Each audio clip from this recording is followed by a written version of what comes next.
Ever wonder how or why video game merchandise is so different compared to how it was back then? That can be a number of things. Artists change, companies go out of business, and the direction of how merchandise is produced switches. Sometimes it's more complex.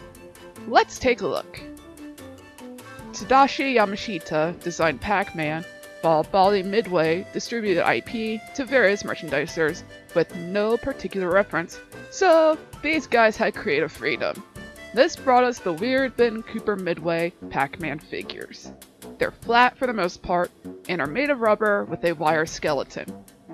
Concerned with the increasing amount of inconsistent US portrayals, the Namco Design Office of Japan would create a Pac-Man style guide for use by licensees.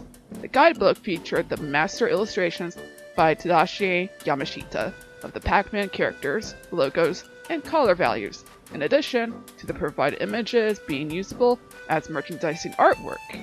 Namco and its affiliates would produce further style guides throughout the decades, the most recent verified guidebook being released in 2017.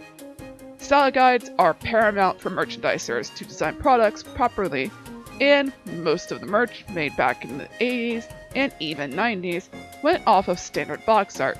For example, the designs for Donkey Kong and Jumpman before Mario from the arcade art would be used for figures by Coleco and plush dolls by Etone.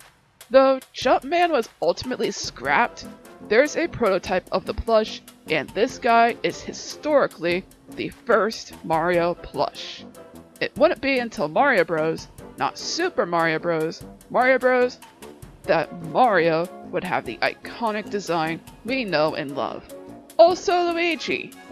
Acme made these plushes of Mario and Luigi. They're ugly and come in various sizes. Applause, on the other hand, would nail the design for Mario better with the dolls and figures. Apparel and other pieces wouldn't be as cursed, since you could just slap on assets from the style guide or from the game and call it a day. Figures and plushes are more complex and usually cost more, but some do follow a pattern. For example, Applause molds the head out of plastic for their plushes, at least back in the 80s. Ben Presto's Super Mario World plushes follow a chibi style design, etc. However, it doesn't change the fact that the early days were adventurous. When are we ever going to get Sonic plushes with stringy legs again? Most likely never. The late 90s, early 2000s gave us some of the best pre-order bonuses and fast food toys. KFC's Pokemon plushes, the Pokemon Burger King toys, Gex 3's bonus plush, Conquer Live and Reloaded bonus plush with Tank, Voodoo Vents bonus plush, 9 Hours, 9 Persons, 9 Doors bonus replica watch, Wendy's Mario toys, Burger King's Nintendo toys with super rare Golden Yoshi. I can go on. Also, the UFO plushes of both the 90s,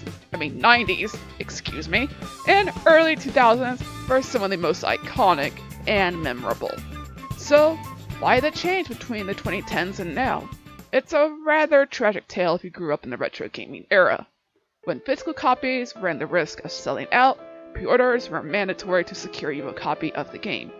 To entice gamers to not only guarantee them a copy of the latest game, companies like Nintendo and Sega would offer insane physical bonuses, like a plush or figure exclusive to pre-ordering. Also, some stores would offer exclusive items. Star Fox Adventures offered a survival guide at Circuit City, while Target offered a bobblehead. While these exclusive items lured gamers and collectors alike, they were not always profitable, hence why we don't see cool pre-order bonuses that often. What of fast food toys? These kinds of items are mass-produced, ergo, companies produce them with cheaper materials. Also, the recall of the Pokeballs from Burger King due to kids suffocating from them was quite the setback for the Pokemon Company. These kinds of incidents still happen no matter how many precautions are taken. Human error will always find a way. Regardless, we'll likely never see an ambitious move for fast food toys like Pokemon back in 1999. Not all hope is lost for wacky and fun stuff. The Sonic movie promos for the third movie are some of the best I've seen. These posters were free. The Shadow one I got at Cinemark along with the Tails keychain for free with the purchase of a Sonic Movie 3 ticket. The other poster was given out for free on December 28th only in select theaters. The popcorn bucket from Cinemark has to be one of the coolest designs for a popcorn bucket, along with this one from Cinepolis in Mexico.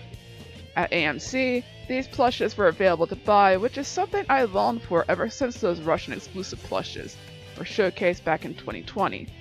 My point here is to let you know that companies do listen to their consumers. Sometimes. What are your thoughts on the current state of video game merchandise? I'm content with what we're getting, but I know some of us long for the past. Whatever you enjoy it to the fullest. Speaking of enjoying things, please like and subscribe if you enjoy this type of content. Thanks for watching!